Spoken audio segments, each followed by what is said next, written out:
boyfriend, Steve Poizner, who she's Man, they throwing some rocks. Well, you know what the trick is? Watch the rocks. Watch they the keep rocks. accusing each other of being liberal. I'm like, you know, that's what cracks me up. He got that old way of campaigning. It's tired. It needs to you go. know what? It's offensive. You know what? Both of them are bad. There was a recent study, though. You have to admit. She has to come back. No, you guys. They were some recent studies because they actually you can go online where there's some very interesting people who track this, you know, and they've been scoring both of them, right? And so they both are actually doing bad.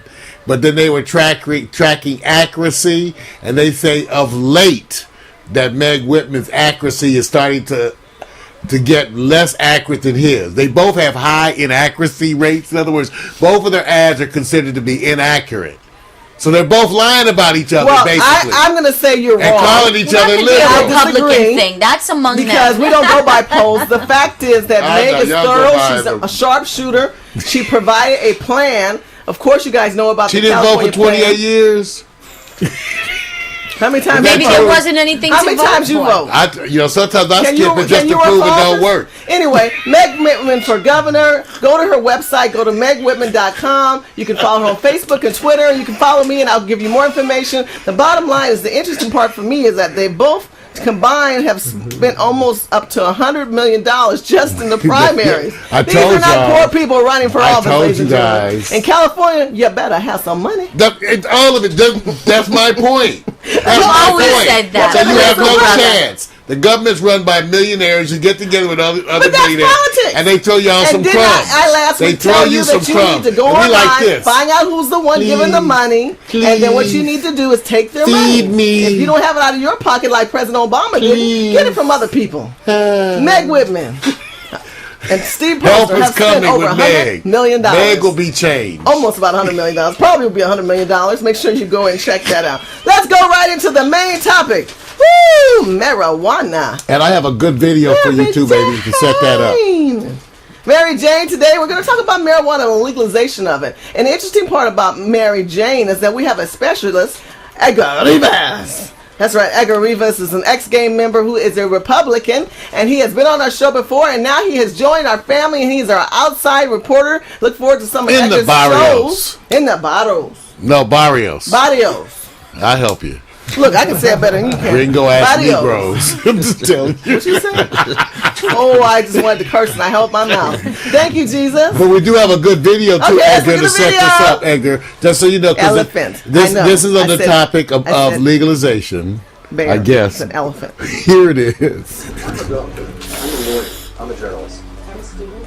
I'm a teacher. I'm a representative. I have cancer. The outdated laws of prohibition are more dangerous than the plant itself. I lost my scholarship. I was fired. 20 million arrests since 1965. This is getting ridiculous. Our prisons are overcrowded with non-violent offenders. We have the opportunity to change.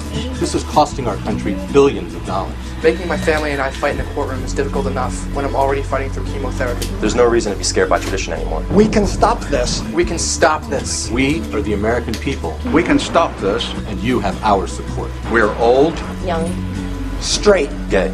we're every race and nationality. And we're not going to give up. You can tax it. You can regulate it. Apply age restrictions. you can create millions of new jobs. We can save our economy. President Obama? It's time for legalization. Legalization. Yes. We. Can. This has been a public service announcement. The weed smoker. I'm sorry. Got my stuff right here. Oh my God. You're wrong. Shirley. Stop. She didn't inhale. What are you talking about? She was faking that inhale. Okay, it's There's not no lit. smoke. She's faking it for purposes of demonstration only. But damn, you make that look good. Obviously, you had some practice. So Shirley, are you for or against the legalization? Kind of Cut it out. Seriously, Shirley. Oh, baby, it's good. Shirley, that's not what how marijuana uses smoke or act. Well, that's a heroin type of a thing you're doing. Come on, that's a heroin reenactment. I'm so happy for you. No, Shirley. Well, maybe more politicians should smoke because everybody would be mellower. It's certainly not like, even though it does have its repercussions, we know that alcohol is the drug that's implicated in crime and violence and those things, and not so much marijuana. You know, so that's okay, but that's part of the debate. Plus, all the wonderful medicinal uses that exist for marijuana. It's certainly today in California, and plus public sentiment polls show overwhelmingly that public sentiment has changed on this issue. Public sentiment is there, even on a national level. That's distracting. That's what happens. Max in the chat room's like, "Hi, Shirley. How you doing?" I think the funniest marijuana scene was Medea when those old people were playing like poker on the porch, and that old woman started smoking marijuana. Don't give her none, man. Don't give her none. You know what happens when she starts to smoke? That crap was funny. So what is your issue with? You know, let's talk to the specialist. I don't smoke marijuana, by the way, for the record. I've never smoked. You fake it like a goodie, though. I watch a lot of TV. You be a good company. I watch a lot of TV. You can just hang. I'm a control freak. You can just hang. Shirley can hang with every group. I can hang. She can be the inside of Republican. You know Republicans never smoke weed. You know that. They just grow it. Edgar Rivas, can you talk to us? Say something. Don't leave me hanging, my brother. Talk to me. Kentucky, right on Kentucky. Talk about your article. My biggest concern about marijuana laws is just the cost. I mean, $10 to $14 billion a year just to control users. $10 to $14 million a year. Billion. Wow. To control users. Yeah. Yes, you said that in your article, which is very interesting. And the fact is, you know, according to some studies out there, we're actually could stand to make over $40 billion a year if we stop going after marijuana users and start taxing marijuana. So you believe we should start taxing? You know, Mario, if you go to HipHopRepublican.tv in the blog section, you guys out there, go to HipHopRepublican.tv in the blog section. You'll see a beautiful titty woman. I have to let you know, Edgar put that online for the record. Oh, Edgar, that's you. Edgar, that's hot. That's his article, yeah. That's his article. Edgar's a skilled brother, man. You know? Look at that. Look at that. Y'all talking about me and my own. Look at the girl with the green on. I like that, Edgar. That's why I'm calling it a political essay. See how that matches up? Y'all see that girl?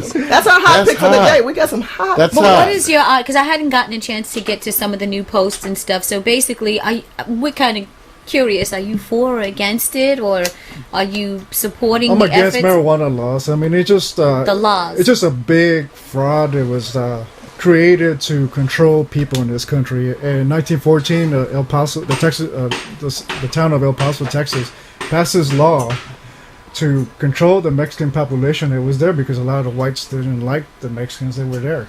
They were causing competition for them. They just didn't like them all around.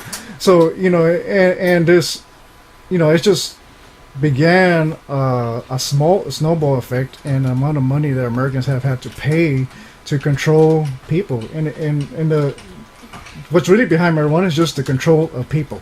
And it's an idea that has grown from controlling Mexicans to controlling people, white people, black people in this country, to controlling people all over the world. Now, you know, some people would disagree with you because they say that they take marijuana or they smoke marijuana or however they take it in because they have medical issues, because of arthritis, because of the joints in their bodies. What do you feel about that now? So you are in support of legalizing to have taxation on it, to be able to capitalize off of the money that's been generated to stop it. Exactly. To help our country. That's what you're saying. Yeah, exactly. Okay. And there's been a lot of provisions also to make it available, you know, on a level for people who need it patient-wise too, Shirley. So within that, especially California's been the lead on that. Within all of the organizations, there's always been even provisions amongst the growers as part of the law in California that a certain amount of that has to go to compassionate care. Mm-hmm. Okay? Well, the compassionate care people are taking on themselves is the negative part of it is people aren't responsible though when they smoke. That's the challenge. A lot of people like all drugs. See, I'm in defense. I'm sorry. Like all drugs. Out of control. I don't.